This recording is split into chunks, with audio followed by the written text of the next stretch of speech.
hope everybody is doing great. I did a video a few days ago, but I didn't load it. Anyway, don't panic. Please don't panic if nothing happened that we can physically see on the 15th, because remember what I said.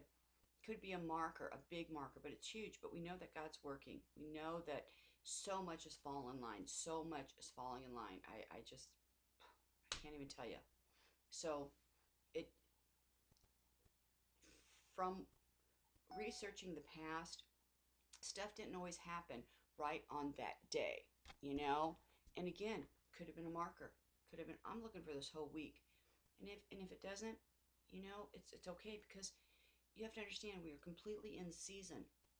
It's just things lining up. So that was God telling us, huge things. Something huge is going to happen. They had that in the sky, that dying star last week. Looked like a wedding ring, looked like a diamond ring. It was shining. Um, I have to say, though, last night I was outside.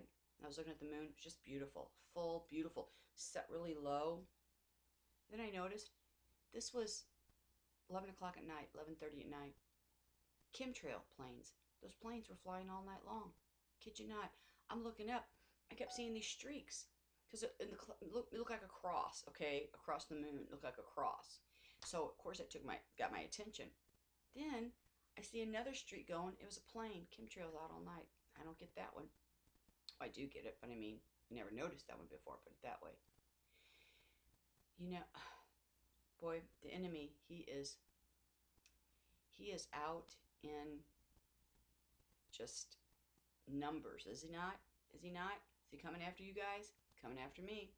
Coming after me. So as soon as Saturday passes, if Jesus doesn't come before then, um, as soon as Saturday passes, oh, I'll be back to normal. I don't know if you can see in the background even, that's my tutu diaper cake back there that I made. I've been up late every night getting ready for this thing. So as soon as it's done, my daughter's shower, like I said, it's just one huge one. And we just have a big family. She has a lot of friends, so it's just what it is. So I've had just a lot to do every day, all day. So Saturday, I'm excited for her. Of course I am. She's going to be a single mother. And I know probably many of you have been wondering. Okay, wondering, because I talk about my daughter, but I don't talk about her partner or a son-in-law. Okay. First of all, let me tell you this. I've been praying and praying and praying. She's 31. She's good, but excuse me. She goes, she's not married and she don't have kids. So party life. She goes out, right? Just why wouldn't she, right? Okay. So I've been praying and praying and praying. Lord, I've been really praying for her, because she knows. She knows. I will tell you that she knows. But when you walk in those places, you become forgetful. And that's what happens. The more you're not in, together with God's Holy Spirit, and when you're not every day focused on Him, and you're going out into the world, you're spending your time in the world, and you're going out to the bars and to the nightclubs and dancing the night away, well, where are you at? You're in enemy territory, right? So bit by bit, you forget. You forget. And that's what happens. It probably happens to us at parts in our life. Of course it did. And it's probably happening to some of your kids too. Or some of you. I don't know. But that's what happens. So I've been praying. Just like I prayed for the Lord to knock my son Taylor, off the horse like he did Paul. Prayed that a year. And in the summer of 2012, that's exactly what he did. So I started praying for my daughter, to take her out of that world, take her out of that nightlife, because I knew what was coming, and I didn't want her to be in those places when that happened. So I prayed and prayed and prayed and prayed and prayed. But I'd also been praying for a grandchild. I'm like, my daughter's not going to have a baby, right? And I'm like, Lord, I go, you can't have babies in heaven. I go, so I'm never going to see my daughter's children, you know those silly things that we do. But I did. I talked to him about it all the time. Little did I know he would answer my prayer, both of them, in one whop. And that's what he did. Last year, 1st of September, she went on vacation down to Florida. And she went down for a week. Um, and she met somebody down. We live in St. Louis, right? She met somebody in Florida who happened to be there on a bachelor party, right? And so, then I prayed a lot, like, Lord, please don't let her have any hookups, because that's what's wrong. Because people don't, this hookup generation, which I'm totally against, and very verbal on it too. She knows where I stand, so I hold my tongue, and these are some of the things that we fight about, because I'm not a parent that can keep my mouth shut. Since she's been pregnant, and since I'm living here, obviously I can't be, I just choose not to fight that way. I fight in the spirit, is what I do. I fight in the spirit. But she knows how I feel. So I was praying, Lord, don't let her have a hook. Don't, Lord. Let's let her go down there and have a good time, but please don't, Well, she did. But,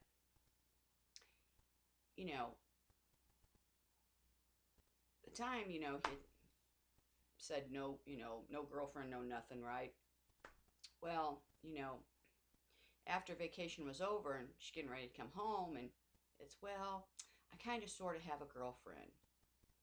And she's like, well, I wish you would have told me that sooner, because I don't do that, somebody's boyfriend or something. I'm not that kind of girl, I don't date somebody else's boyfriend. But it's not like, we're even going to date because I'm in St. Louis and you're in Florida. So, she just went on her way. 4 weeks exactly. 4 weeks exactly. She found out she was pregnant. She knew exactly. She knew the date. She knew when. She knew it all. Now, like I said, she's 31. It'd be different if she was, 18, 19, 20 or something like that. But she's 31. She's self-supportive. She makes a very good income. She can support the baby, and it changed her. She was never going to have kids. She was never going to have kids. And I'd say, you have to have one. She'd say, Mom, if it happens, it happens. But I'm never planning to having kids. I mean, she loves them too. She loves them, but she's like, no. And that's why she wouldn't cook. She goes, why do I have to cook? I don't have any kids. I'm not married. Why do I have to know how to do that? I'm not married. I don't have any kids. That was her excuse, right? So then she got pregnant. I knew right away. I went to the Lord, and I knew right away it was a girl. I knew. 4 weeks, I said, it's a girl. No, it's a girl. Of course, it's a girl. This baby, what did it do? Took her that moment out of that life, out of that nightlife. I mean, she's not been back in it. She's, of course she's home every day, but she doesn't have any, maternity leave. Obviously, she's a hairdresser. She's self-employed, so she's been working through this whole time, a lot of extra hours, so she has money in the bank, so she can pay her bills and support herself while she's off on maternity leave. So that's why she gets kind of crabby sometimes, and her feet are swelling so bad, so bad. But that's why. And so it's me, and so it's me, and she's had a very good pregnancy. I just want to make and that's why I have to do for her, because she has me. That's it. She has me. And I love them babies. I love them babies. I love them babies. I love them babies. I can't wait. So, I'm not going to get her upset and things like that. It'll all work out. It'll all work out. Because the Lord answered 2 of my prayers. Bam. I mean, bam. Now I got a baby in heaven, right? Not gonna be. I mean, I have my beau, right, too. But now I got my daughter's, baby. And it pulled her out of the nightlife. Pulled her out of the nightlife. Just like that. Just like that. And she'll be a wonderful mother. Wonderful mother. So everything's about the baby. And so the shower, that's why it's a big deal, because she is given for so many of her friends and so many wonderful ones, and that's why it's a big deal, because she doesn't have somebody. The father's not going to be in the picture, because let me tell you this. I forgot to tell you the best part. This whole thing, when she called him in October to tell him um, was a clincher, because that's when he said, "Well, I kind of fibbed to you," um, and he was devastated, because he was married. He was married. How about that one? He was married. So we had to go through that whole. She was just devastated, because she would never, ever in a million years do that, ever, ever, ever. That's one thing. I mean, she just no, nobody's boyfriend and absolutely nobody's husband. So he's married. Yes. So he's devastated, because he's like, I've never done anything like that before, first time. So every day of his life, he is a nervous wreck. And he said he'd been praying. He went back to start going back to church, started praying, well, everything. But I'm not gonna. But that's the story. That's the story. Okay, so that's where we're at, and that's why I have to be here for her, and that's why this is such a big deal, because she doesn't have anybody. She's not gonna, you know. But I said, look at it this way: it's your baby. It's your baby. I don't have to fight another grandma for it. So this is what it is. God makes every single baby. There's for a reason. He knits them together.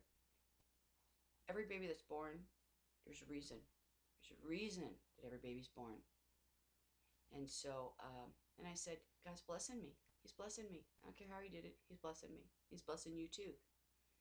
So it's changed her completely. She's all about this baby. This baby is her life. She's in love, and she's gonna name when my son Trey died, she said, if I ever have children, I will name the baby boy or girl Trey. So she's gonna name the baby Trey Olivia, and have a boy's name, but it's okay, because it's our favorite name, but it had nothing to do with me. It was her. So she just named the baby Trey Olivia, and she's due June 1st. But I'm kind of thinking that she's gonna put her on bed rest. She's actually gonna put her on bed rest pretty soon, because of her those feet swelling. So I look for May not to be a big work week. I mean, big work month, if we're even here. If we're even here. I can't believe we're still here. But again, I get just as anxious as you guys do. But I know big things are coming. I do. I know big things are coming. So anyway,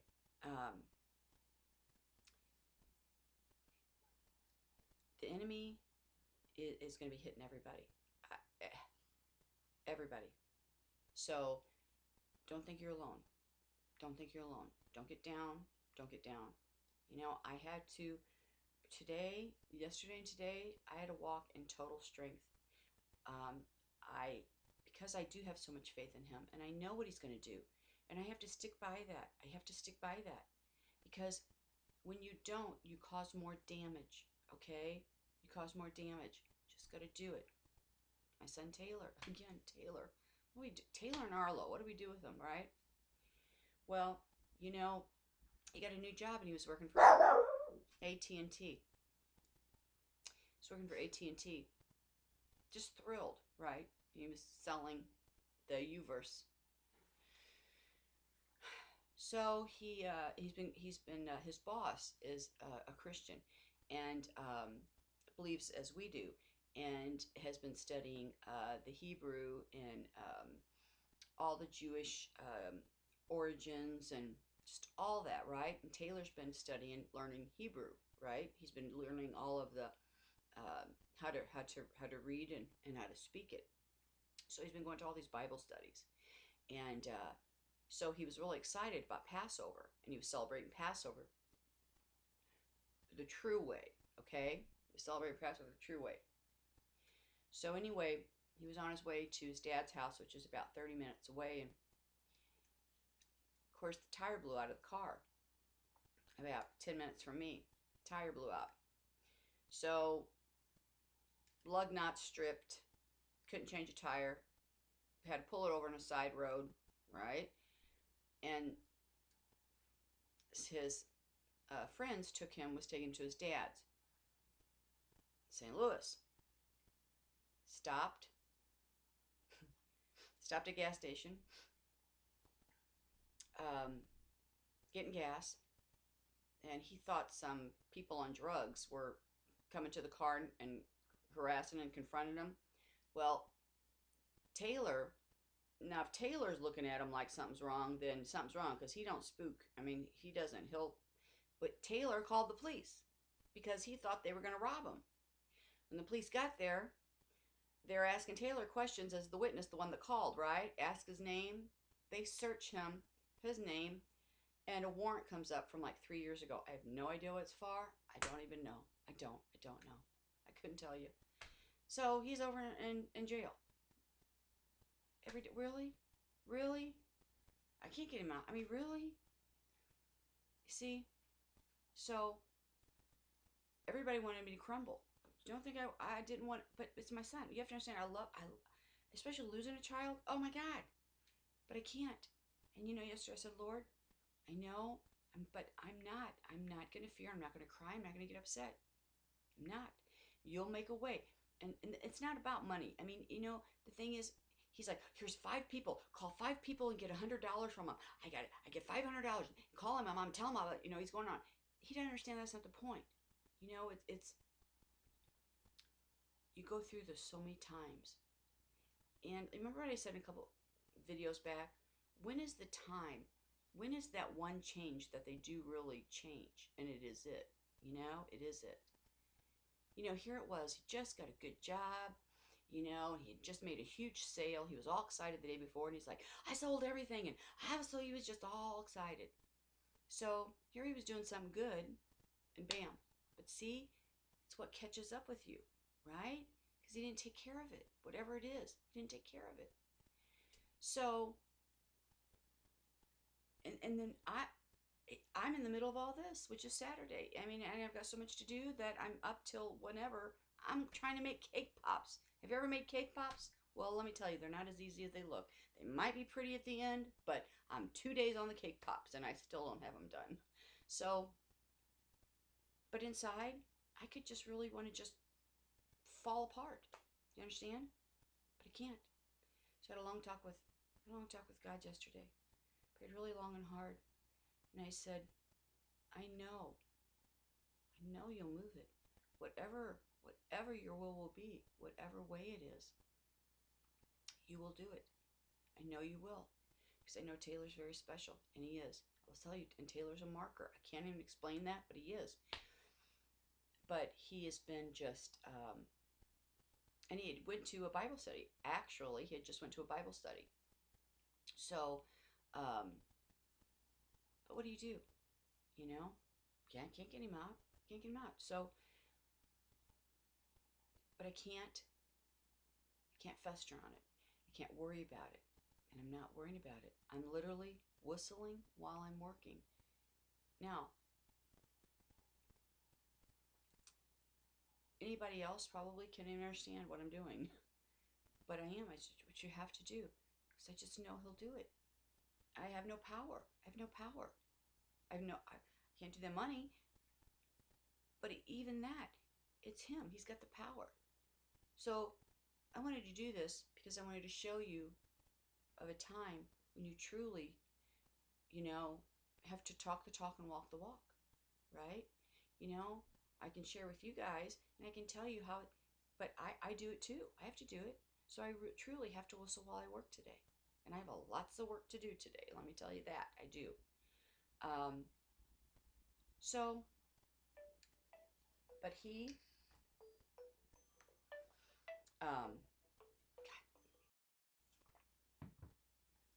sorry, I had to cut that off really quick because bail bondsman on the phone. He must be calling everybody. Can't use a bail bond. They reduced the bail, right? So from like $10,000 to, then it's like 10% of that, but then they put it down to $500. Doesn't matter. They don't do it up the full amount.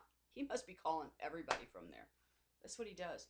He'll call me 10 times, 12 times today. And I'll tell him the same thing. But I just wanted to say, I got to go with the Lord on this, and he'll make a way. But I just want to share with you guys that you have to do it. You totally have to whistle while you work. You do. I have no power. He has it. He has it. And like I said, when we know that our children come to us and they say, you have to take care of this. You have to. You will move heaven and earth to do it. So I have to let him do it. I have to let him do it. I was just watching the news earlier um, about the Ukraine, and just appalled right now, just appalled. This is huge because I just heard that they're handing all the Jews pamphlets, pamphlets, trying to make them register. Okay, find out if you're a Jew. Oh my gosh, oh my gosh, what does that remind you of? Really? That's bad. That's really bad. It's almost, it reminds you back in World War II. Terrible. Oh, we have to pray really hard. We have to pray really hard because I'm telling you, that's just not good. But look, I wish I would have got that video out that I did before the 15th. I think I did it Saturday or Sunday. But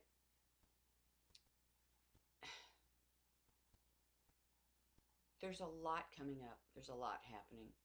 And the more that I know, the more I will share with you. I know, but I don't know what these days are. I don't know when the time is. I just know these events that are happening, right? And I know they're markers. And I sent, but which is the one? In my spirit, in my spirit, I still think we have to look, all this week, all this week, all this month, all this month. I do. I mean, we know obviously the blood red moons, huge sign, huge sign. But I don't know how many days.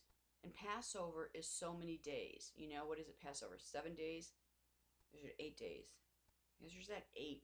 There's that, or is that Purim? Is Purim 8 days? One of them, but is it the 7? Passover is like 7 days. But it's like on that 7th day.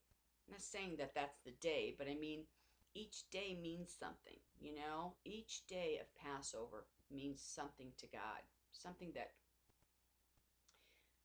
needs to be studied, we need to know. I'm not an expert on those days. I've read them and I've studied them. Maybe it's just because of today being so like that, I just can't. But each day something happened, okay? So they're all huge, and they're patterns to repeat. So, I don't know, God wants these repeated, certain specific days of Passover and following Passover. Is it actually the actual crucifixion day? Because remember what I told you? That it was Wednesday to Saturday. Wasn't it was from Sabbath to Sabbath. It was Wednesday to Saturday is when it was. Okay? So but I don't know. I don't know. We just have to you have to study. You have to study the whole from the garden, in Gethsemane to the trial, and remember this, like I said, those 6 trials he had within a 7-hour period. Okay, those are all patterns.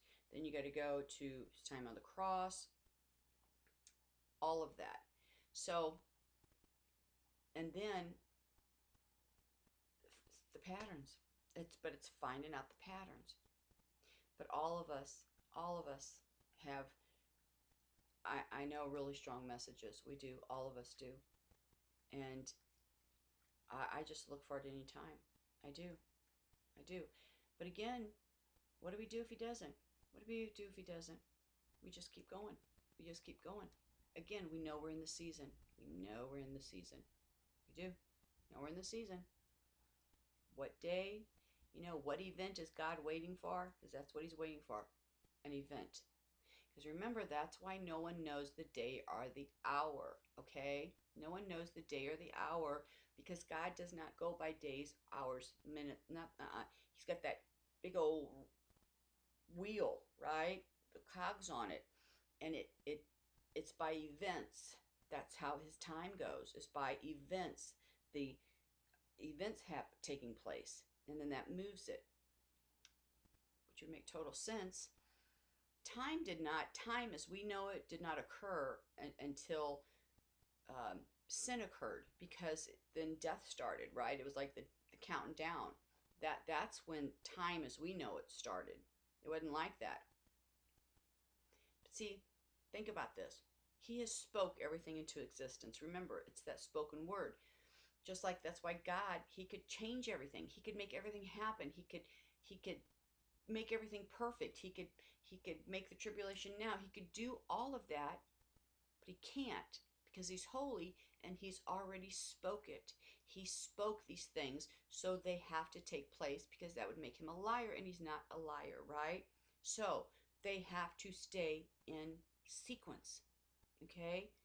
His time clock. That's what it is. There's not a day or an hour. It's when it happens. Okay? That's why. It's when that happens. That's why Jesus doesn't know either, right?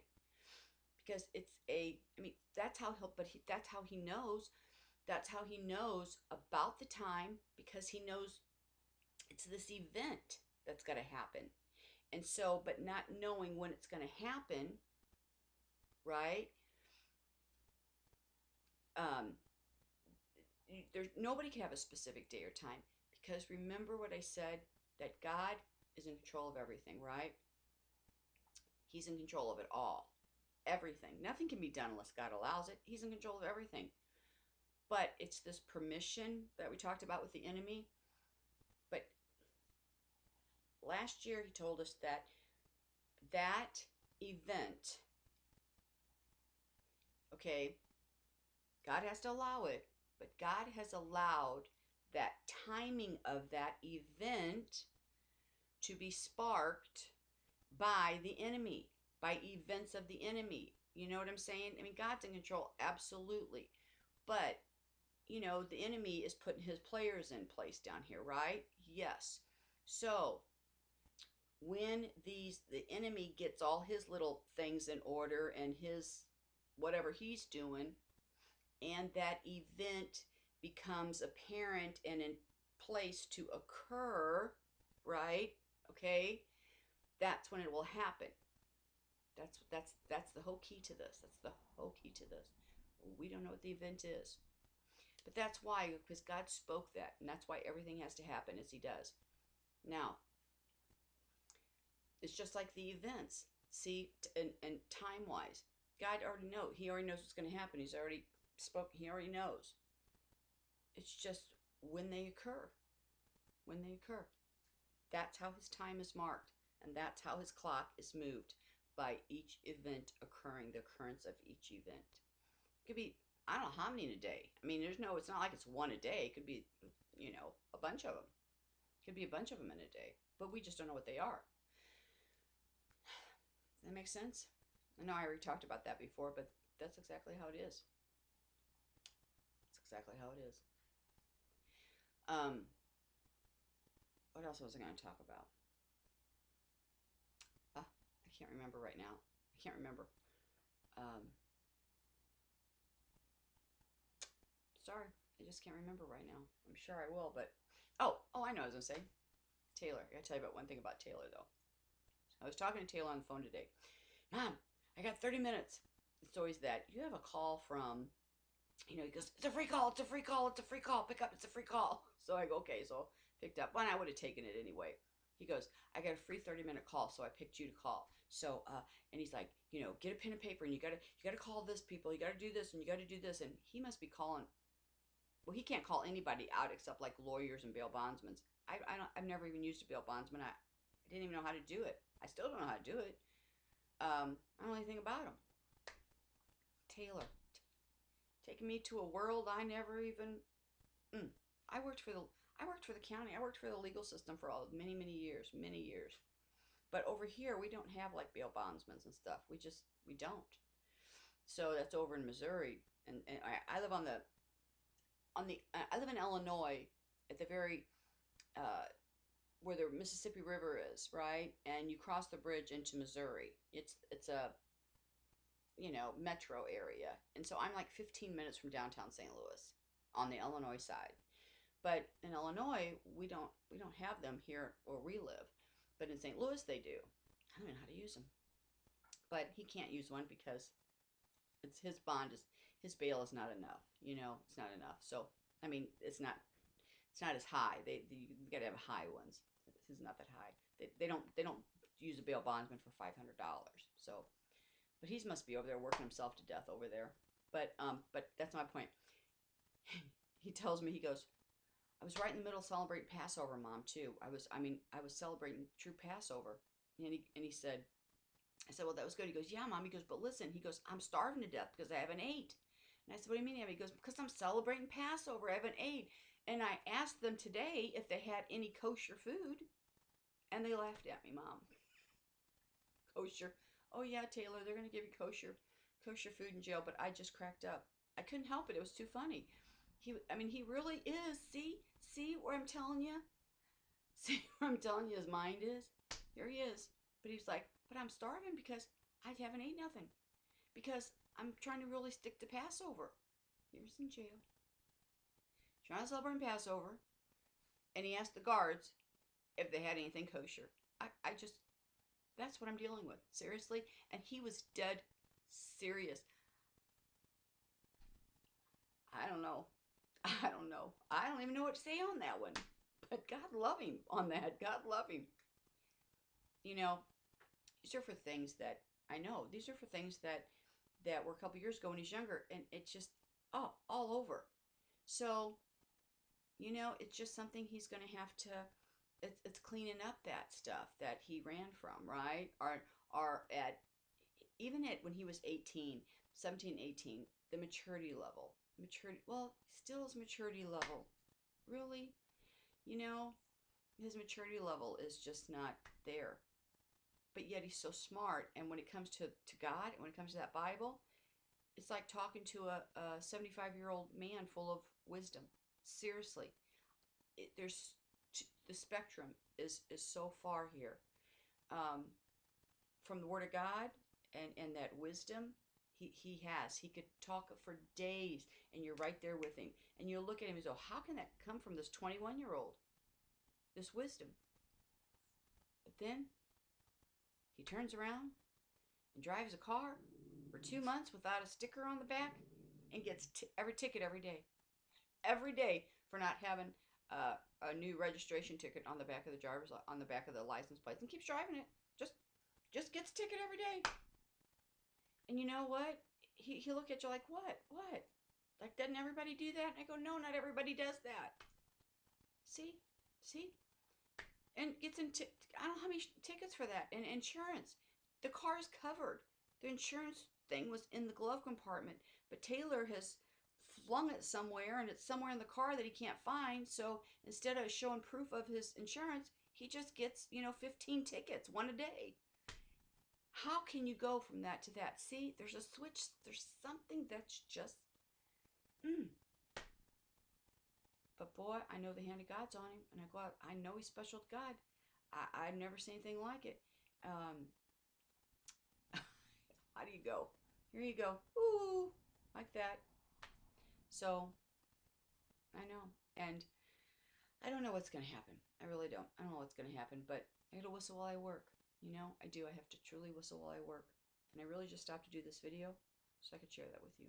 So you know that I'm just not speaking to you. I have to talk the talk. I have to walk the walk. I have to do it. We all have to do it. And the enemy, is going to come after us. See, this is what happens, though. He starts, God always pulls him back right on the right track. He starts going really good, and starts thinking everything's going to line up, and then out of nowhere, it's like walking across the street, and then all of a sudden that bus comes and just knocks you over, and that's what happens. And then the enemy sets him back, okay? And then he starts feeling defeated, like, again, I'm doing these good things, I'm trying really hard to change, I'm trying to stay on that path, and here he gets hit by the bus again. Story, because you know what? Remember, we're not the exception, although we all think we are. We're the rule, right? We're not the exception, we're the rule. It's across the board. All of us go through that, but going through it, we think we're the only ones. So we think there's nobody else in the world that can understand my life and what I'm going through than me, because nobody has to go through this. Well, you find out wrong. Okay? We always think we're the exception on that stuff. We're not. We're the rule. We're the rule. And just like Taylor, and with me, if I'm not opening doors, and they're gonna open. He's gonna try to open them through our kids. Okay? But Taylor's trying to close his. And I have to say he has been. And he's had a tough. I mean, I mean, been living on that car, and that broke my heart. Broke my heart. Broke my heart. When do you make him? How do you make him grow up? And he's just missing something there. He's missing. I don't know what it is. He's missing something. But pray for him. Pray for him really, really hard. Really, really hard. And pray that the Lord, like I said, I prayed ahead. I prayed ahead. The Lord already is ahead of him with everybody that he has to come in contact with in that. I've already prayed ahead that the Lord, Holy Spirit, walks ahead of me. Softens our heart, places that merciful spirit upon him is what I did. That merciful spirit, so that way I don't have the enemy's people in there. See, I don't have the enemy's, sharks over there. So I prayed and prayed to the Lord that place his and our his spirit, and where the spirit of mercy upon them, in their heart, that they soften it. That's what I did. I prayed ahead, and I've given it to him.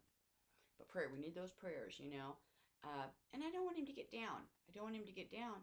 But at the same time, when do you grow up? It's a hard lesson. I know. I don't know. Catch 22. Catch 22. But you gotta whistle. You gotta do it. So anyway, keep your eyes open. Truly keep your eyes open. You gotta watch everything, everything, everything. We don't know. We don't know. And this weekend might be big, We're not done yet. Not done yet. Please do not get defeated at all. At all. We're in the season.